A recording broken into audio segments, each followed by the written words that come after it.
I'm Bruno. I'm from São Paulo, from an NGO called Instituto Sou de Paz that works with violence reduction and trying to influence public policy in order to reduce violence, especially armed violence. Well, the area where I come from, it's trying to deal with the crime after it happens. So, how to strengthen the police capacity to deal with crime, to use intelligence, to use strategy to deal with crime, but also with the criminal justice system that in Brazil is a huge problem. We have overcrowded prisons, for example, that are generating more violence. So how to show this link to the population, how to improve the capacity of the system to deal with crime is basically what we do.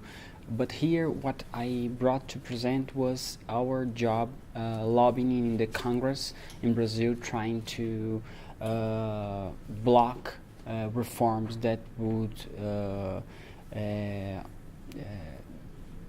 try to flexibilize gun control in Brazil. That's a reference for the world. So this is what I came to present here in South Africa.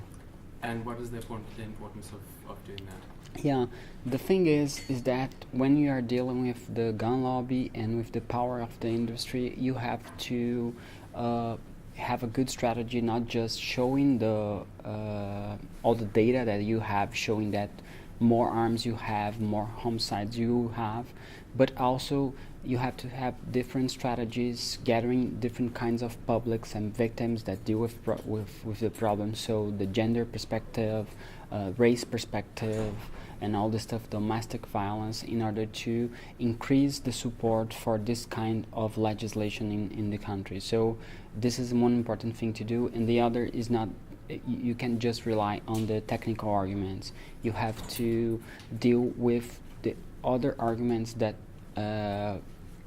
moves the person. So emotional arguments that has to deal with when people think about security, they think about their fear and how they are perceiving it on the society. So this was what we tried to do, and we were well succeeded last year in not allowing this bill to pass, but the work will follow on for sure.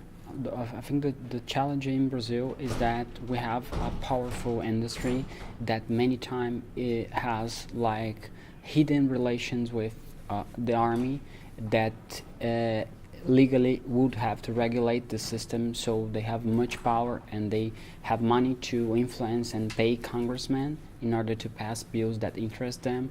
So I think the most important part for our work is try to highlight these relations and to show what is behind all these bills.